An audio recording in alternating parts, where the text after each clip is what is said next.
Vamos abrir em 1 Timóteo, capítulo 1, versículo 1 ao versículo 11.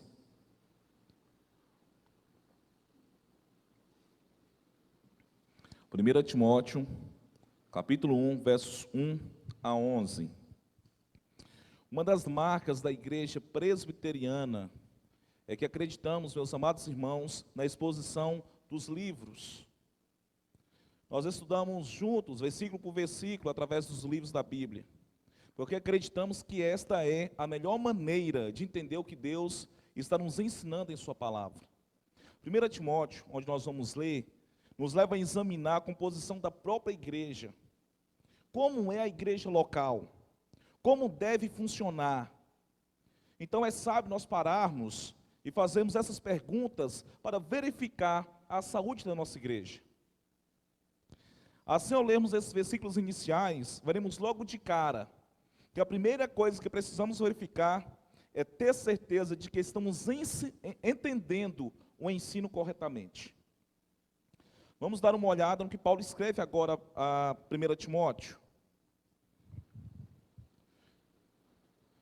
Paulo, apóstolo de Cristo Jesus, pelo mandato de Deus, nosso Salvador, e de Cristo Jesus, nossa esperança, a Timóteo, verdadeiro filho na fé, graça, misericórdia e paz da parte de Deus, Pai, e de Cristo Jesus, nosso Senhor. Quando eu estava de viagem, rumo da Macedônia, te roguei permanecesses ainda em Éfeso, para admoestares a certas pessoas, a fim de que não ensinem outra doutrina, nem se ocupem com fábulas e genealogias sem fim, sem que antes promovem discussões do que o serviço de Deus na fé.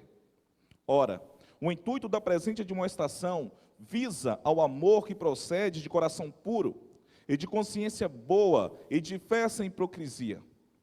Desviando-se algumas pessoas dessas coisas, perderam-se em loquacidade frívola, pretendendo passar por mestres da lei, não compreendendo, todavia, nem o que dizem, nem os assuntos sobre os quais fazem ousadas asseverações.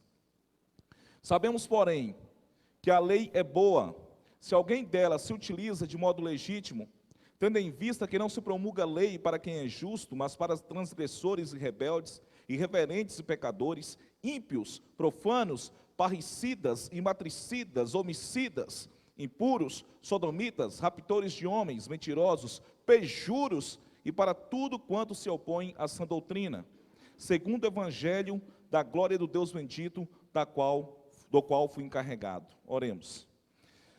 Pai, em nome de Jesus, venho nessa noite, ó Pai, pedir ao Senhor misericórdia pela minha vida. Ó Pai, em nome de Jesus, que Teu Espírito Santo venha estar falando através de mim, que eu possa ser usado como instrumento nas mãos do Senhor, que eu possa ser boca do Senhor nessa noite, e que eu venha, ó Deus, com fidelidade, expor as Escrituras, ó Deus, ensinando aquilo que é verdadeiro, santo e puro aos Teus olhos. Em nome de Jesus. Amém.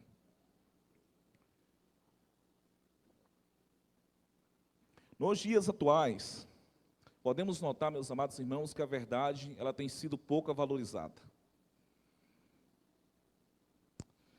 Mentir, muitas vezes, é como uma válvula de escape para sairmos de alguma situação em perigo.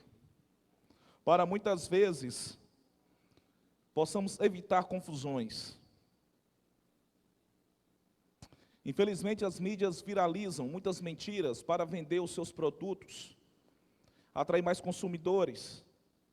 Eu fui locutor de rádio dos 15 aos 18 anos. Trabalhei em rádio em Niquelândia e aqui em Anápolis. E uma das coisas que nós usávamos no marketing, muitas vezes era o exagero, mentirosos para promover algo. E hoje não é diferente. Porque a propaganda, muitas vezes, ela quer enganar para atrair mais e mais consumidores e consumir seus produtos. E é justamente sobre isso que Paulo está dizendo aqui. Ele se preocupa com isso, ele está preocupado da verdade ser transmitida de forma correta. Muitas igrejas têm ensinado um evangelho que não existe. Essa semana, estive conversando com um irmão da nossa igreja, muito sabiamente, ele veio me exortar e me admoestar. Falar sobre os perigos que muitas vezes a gente ensina que a gente não observa.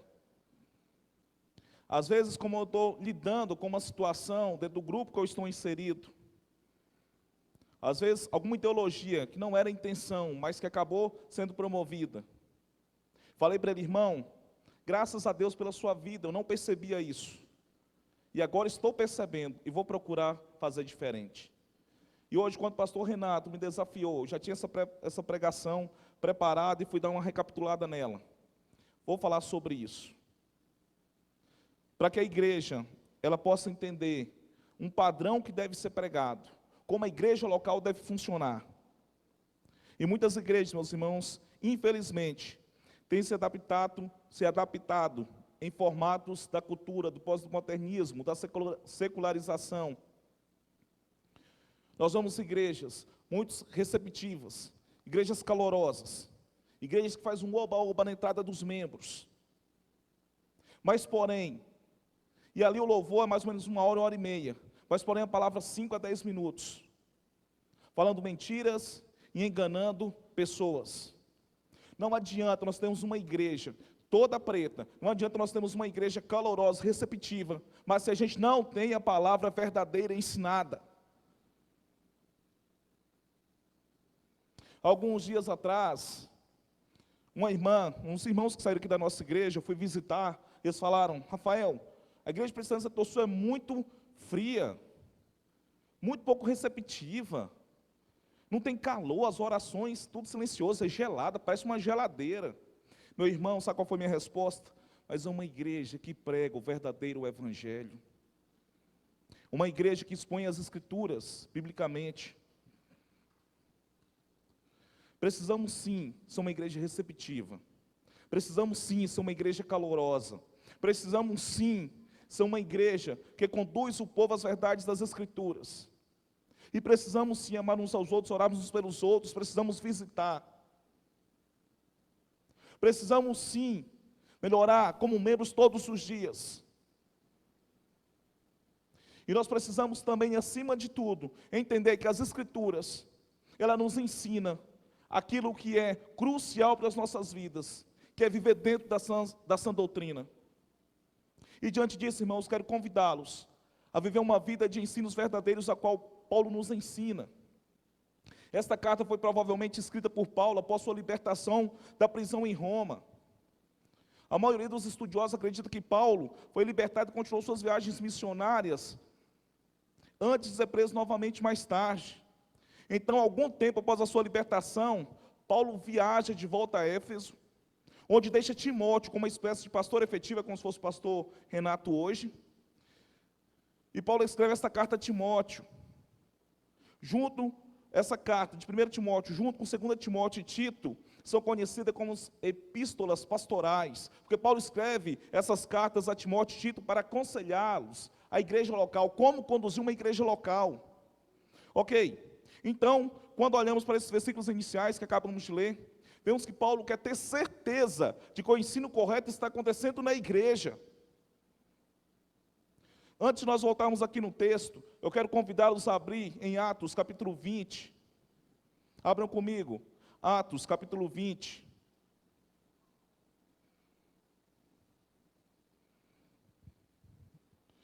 Versículos 29 a 31. Paulo praticamente ele preveu as coisas que iriam acontecer na igreja. Observem, Atos capítulo 20, versos 29 ao versículo 31. Diz assim: eu sei que, depois da minha partida, entre vós penetrarão lobos vorazes, que não pouparão o rebanho, e que dentre vós mesmos se levantarão homens falando coisas pervertidas para arrastar os discípulos atrás deles. Portanto, vigiai, lembrando-vos de que, por 3 anos, noite e dia, não cessei de amoestar com lágrimas a cada um. Paulo sabia que falsos mestres surgiriam dentro da própria igreja. Homens aqui, como ele descreve, como lobos selvagens, que atrairão discípulos. Ele os avisa, observem, por 3 anos, ensinando sistematicamente as escrituras. Então ele está acompanhando Timóteo aqui, encoraja Timóteo a fazer o mesmo, para ter certeza de que eles estão recebendo o ensino bem ali em Éfeso.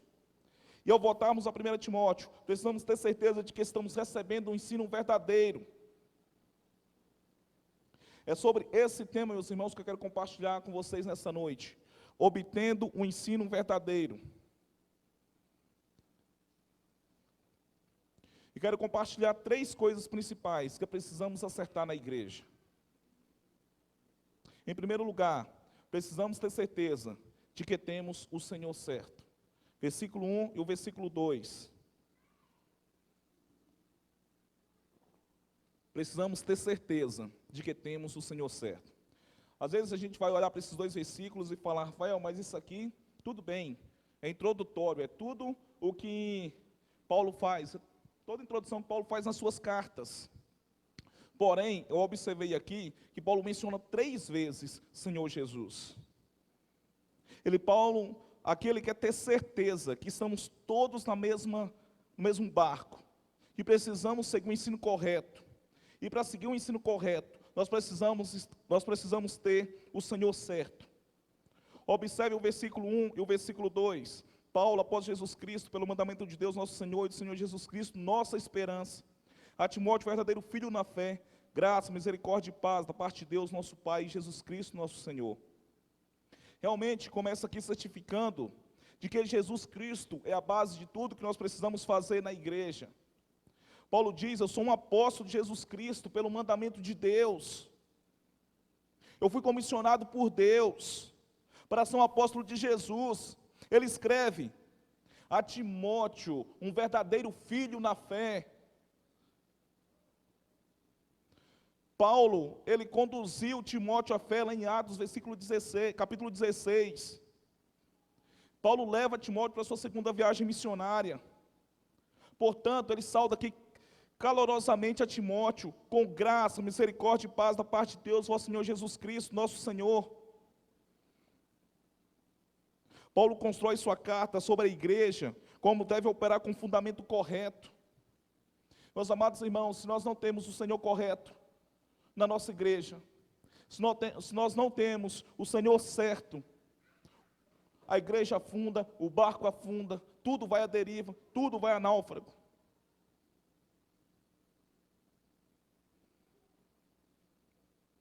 Observando aqui, quero questionar, e quero que vocês pensem: quem tem sido o Senhor da sua vida? Quem tem operado as direções do seu caminho?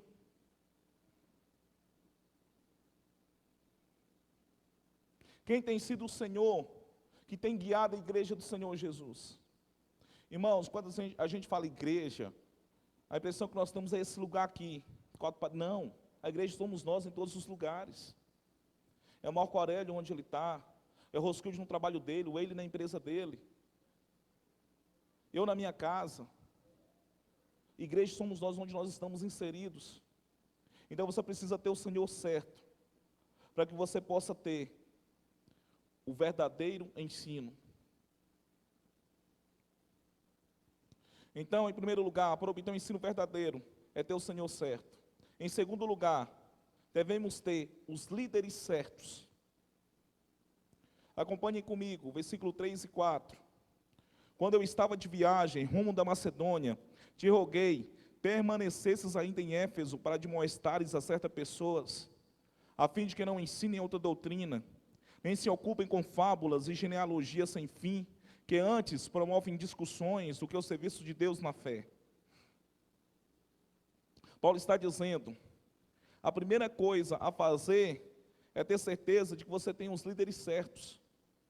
Observem os líderes, os professores que estão ali na igreja. E quem são os professores certos? Vocês devem estar perguntando: Rafael, quem é o professor certo? Eles são aqueles que ensinam o ensino correto, ensinando a mensagem do evangelho puro de salvação. Este é um dos principais temas do livro de 1 Timóteo, é para que a gente possa ter um ensino certo. É muito importante que Paulo comece a carta com este tópico e termine a carta com este tópico. Os 2 últimos versículos diz: ó Timóteo, guarde o que foi confiado a sua confiança, evitando os murmúrios profanos e ociosos e as contradições do que é falsamente chamado de conhecimento. Ao professá-lo, alguns se desviaram contra a fé. Então Paulo está dizendo para a igreja: faça a coisa certa. Então, certifique quem são os líderes da sua igreja. Certifiquem se eles estão ensinando corretamente. Tudo bem, Rafael, mas o que eu devo fazer? Converse. Eu observei através das escrituras seu posicionamento. Será se biblicamente você está correto? Você tem ensinado o que é são? Paulo diz no versículo 3 e 4, fique aí, Timóteo. Não sei se Timóteo estava tentado a ir embora, mas Paulo diz, fique aí, permaneça em Éfeso. Estou insistindo para que você permaneça em Éfeso, lá na igreja, sabe por quê? Para que você possa cobrar, comandar alguns que não venham ensinar falsas doutrinas dentro da igreja. Paulo diz, você tem alguns professores aí que estão se afastando do evangelho. Fala para eles pararem.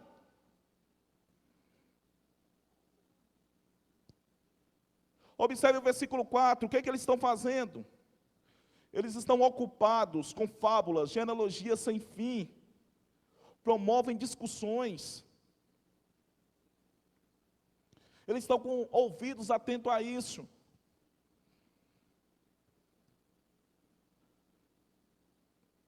Se nós pegarmos o contexto aqui, nós vamos observar que os professores ali daquela igreja estavam imitando os rabinos judeus da antiguidade, tentando soar sábios das suas interpretações autorizadas no Antigo Testamento.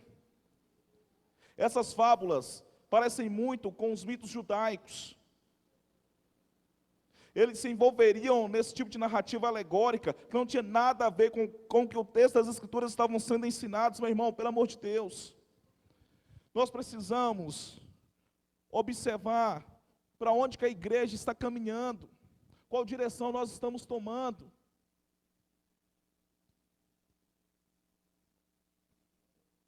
O que Paulo quer dizer é, esses mestres na igreja, para quais o ensino claro e direto das Escrituras não era suficiente.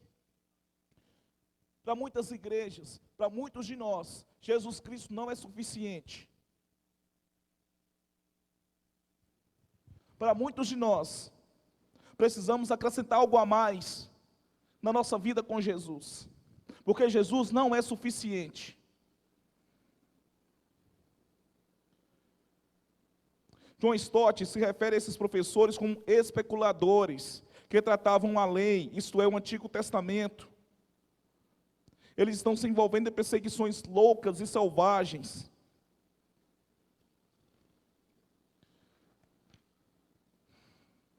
Se você quiser, falando sobre essas coisas, não tem nada a ver com o significado claro do texto. Às vezes a gente olha para o texto e não vê significado muito adequado. Nós precisamos buscar a verdadeira interpretação. Portanto, Paulo diz que eles se desviaram do mandamento do amor mais básico, que era motivá-los a querer a sã doutrina. Observem os versículos 5 e 7. Ora, o intuito da presente admoestação visa ao amor que procede de coração puro e de consciência boa e de fé sem hipocrisia.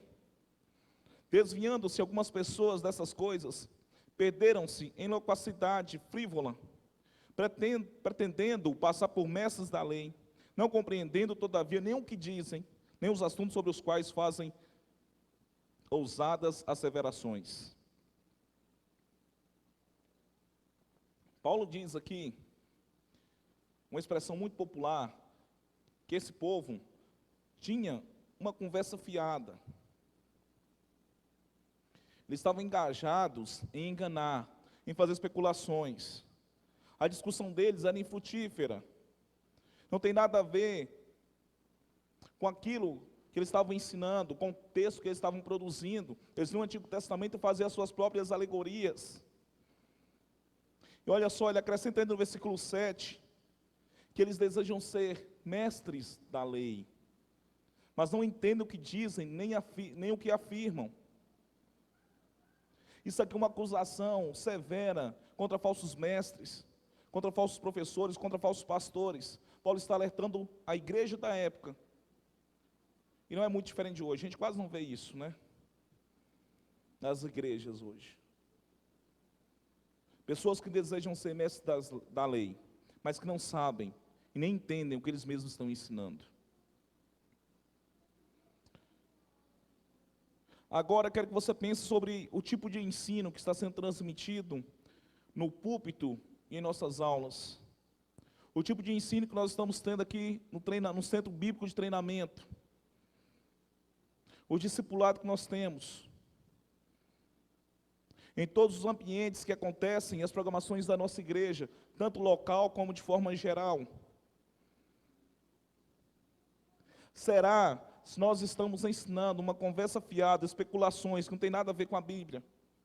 Ou nós estamos ensinando aquilo que a Bíblia quer que nós aprendamos? A Bíblia deve ser interpretada de uma forma simples e verdadeira.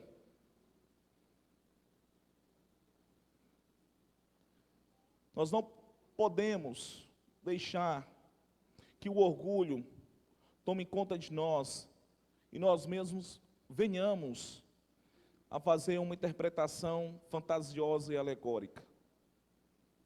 Nós precisamos ensinar aquilo que é verdadeiro e aquilo que é simples, aquilo que é diretamente ligado à Bíblia. Não se volte para conversas fiadas, pregações que parecem mais uma sessão de terapia do que o ensino das Escrituras. É comum a gente ver pessoas dentro da igreja procurando afagar o seu próprio ego. A igreja não é para afagar o seu ego. As pregações não devem para afagar o seu ego.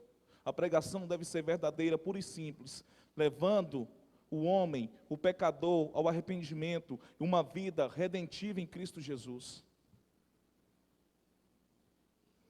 E lógico, que quando a gente entende que a doutrina é boa, que a Bíblia é quem nos convence, automaticamente nós somos consolados pelo Evangelho. Automaticamente, se eu estou enfermo, se eu estou passando por algum problema, eu começo a compreender a soberana vontade de Deus na minha vida. E eu sei o que é melhor para mim, porque eu compreendi o verdadeiro Evangelho de forma simples e objetiva. Às vezes, quando a gente fala de doutrina, meus irmãos, tem gente que dá o pulo lá em cima. Cara, eu não quero saber de doutrina, não. Eu só quero mesmo é pregar, só quero mesmo é ler a Bíblia e pronto. Mas não tem como você separar uma coisa da outra.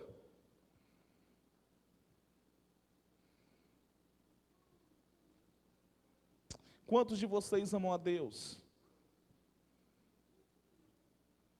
Quantos de vocês acham que o amarão menos se aprender mais sobre Ele? Isso é doutrina. Quando a gente começa a aprender sobre Deus, quando a gente começa a aprender o Evangelho, isso é sinal que a gente ama a Deus, que a gente quer mais dEle. A gente precisa compreender várias doutrinas dentro da igreja, dentro do que o Evangelho fala, sobre expiação, sobre santificação. Porque nós precisamos entender aquilo que é bom para a minha vida. Precisamos compreender a sã doutrina, para que eu não caia em conversa fiada e especulações. E muitas vezes, nós achamos que a palavra é que afaga o meu ego, que a palavra que o pastor tal falou, teve a ver com minha vida, porque eu estava passando por um problema, o que ele falou me consolou. O Evangelho é para te consolar. E o pastor, e Deus usa diversas pessoas para poder falar, mas claro, observem o que está sendo pregado e o que está sendo dito. Se tem a ver com as Escrituras ou não. Então, precisamos ter o Senhor certo e os líderes certos. Em terceiro e último lugar, nós devemos ter a lei certa.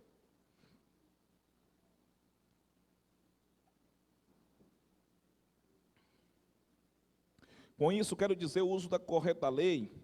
A lei do Antigo Testamento, esses mestres da igreja de Éfeso estavam usando a lei do Antigo Testamento corretamente.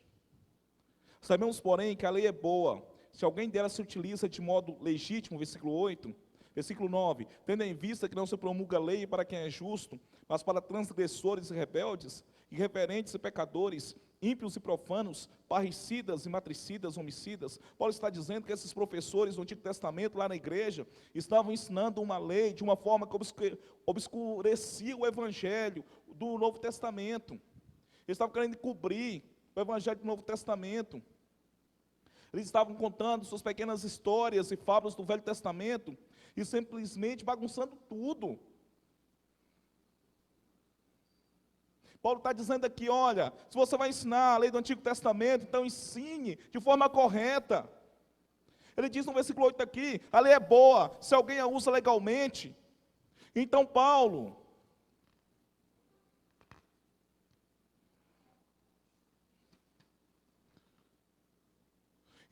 nos dá aqui qual é o propósito principal da lei do Antigo Testamento.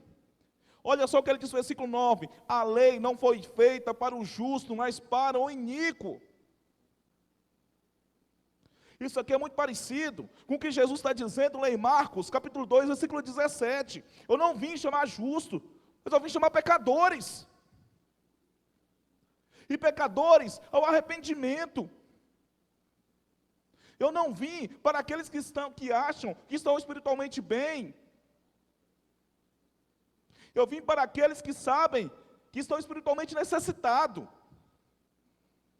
Paulo quer dizer aqui no versículo 9, a lei não foi feita para uma pessoa justa, para alguém que pensa que está bem. Esses caras aqui,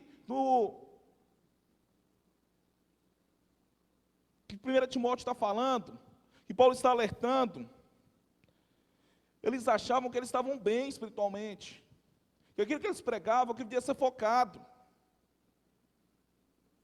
Mas a lei foi feita para aqueles que estão em necessidade. Para aqueles que são insubordinados.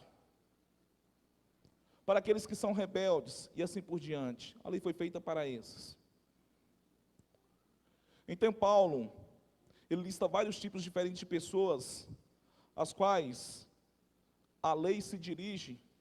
E no caso de ele perder alguém, ele diz na última parte do versículo 10, e se houver qualquer outra coisa que seja contrária a essa doutrina, em certo sentido está dizendo o que aqui? Se esses soubessem o que estão fazendo, eles mostrariam como o Antigo Testamento aponta para a necessidade do Evangelho. Irmãos, precisamos olhar para o Antigo Testamento e observar, e nós aprendemos isso em vários cursos. O pastor Renato deu um curso, logo assim que ele entrou aqui, que era chamado Prática e Pregação. Eu fiz com o Cristiano e fiz com mais algumas outras pessoas aqui. E nós aprendemos ali, como também aprendi no seminário logo depois, que todo o Antigo Testamento, ele aponta para o Evangelho de Jesus. E o propósito principal da lei do Antigo Testamento é apontar a nossa necessidade de graça, de ajuda de um Salvador, do Senhor Jesus Cristo. É por isso que Paulo termina no versículo 11, ele diz que todas as coisas apontam para Jesus, e todos os pecados, meus amados irmãos, são contrários à sã doutrina. Observe o versículo 10, impuros, sodomitas, raptores de homens, mentirosos, perjuros, e para tudo quanto se opõe à sã doutrina, segundo o evangelho da glória de Deus bendito, da qual fui encarregado. Paulo lembra que a lei do Antigo Testamento, como os 10 mandamentos, nunca foi dada para realizar a nossa salvação. Às vezes nós confundimos que se eu pegar os 10 mandamentos, eu cumprir, eu estou salvo. Não estamos.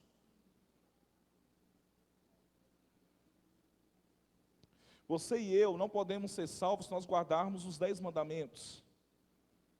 Sabe por que a gente não consegue cumprir? Nós falhamos nesse propósito. Por isso nós precisamos entender que a lei, como os 10 mandamentos, aponta para a nossa necessidade de um Salvador. Nós precisamos sentir a lei como um peso e como um fardo, que pesa nos nossos ombros. Só então nós podemos apreciar o Evangelho. Me lembro, quando eu tinha aproximadamente 12 anos, lá em Niquelândia, onde eu morava, a capital do níquel, calor terrível. Final de semana a gente costumava ir para os rios. Lá tem um rio muito famoso que abastece essa cidade, chamado Rio Traíras. Inclusive, o Rosquilde foi lá pescar comigo um dia, ele não pegou nada, eu peguei uns 10 peixes. Brincadeira, pesquei nada, ele que pescou os 10 peixes. Ficava só olhando.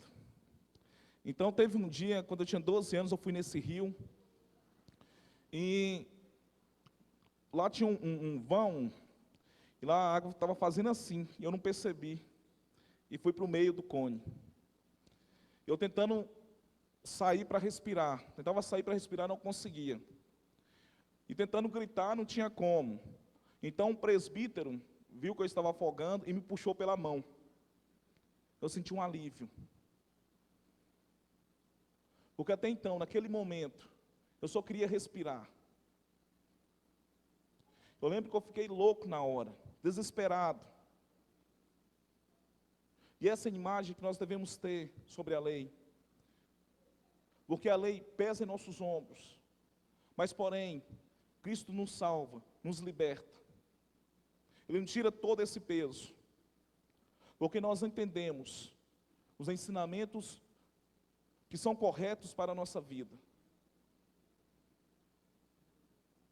A lei certa, ela precisa ser ensinada pelos líderes certos, que ensinam o Senhor certo, Jesus Cristo, nosso Salvador, nosso Redentor. Toda a lei tem que apontar para Jesus. Da nossa carência de um Salvador, de alguém que tira todo o pecado dos nossos ombros. Concluindo o que nós falamos, precisamos estar atentos a um falso ensino que podem começar a tomar forma e força no pensamento e expressão inicial dentro de uma igreja. Observando estes ensinos, tem o Senhor certo. Observando, nós temos os líderes cristãos certo. E se a lei é certa, precisamos estudar sobre essa doutrina que nos leva a entender sobre os verdadeiros ensinos das Escrituras. Duas aplicações. Não nos conformar com os falsos ensinamentos que adentram as igrejas, combatendo dentro das Escrituras tais práticas que são objetos usados como instrumento para atrair mais e mais fiéis. Irmãos, existe algo que a gente precisa entender sobre evangelho e um falso evangelho. Quando você adentra uma igreja e você começa a observar algo que Jesus não é o centro, que o homem é o centro, você já começa a entender que está tudo errado.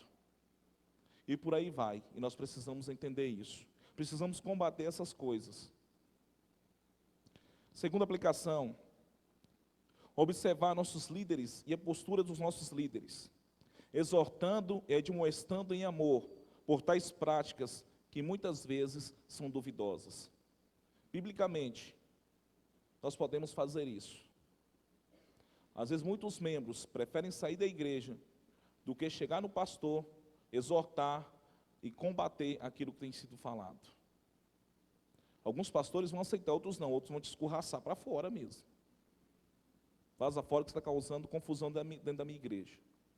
Mas conhecendo a nossa igreja presbiteriana do Brasil, dificilmente algum pastor não vai te ouvir se ele entender que aquilo que você está exortando e admoestando está dentro das Escrituras.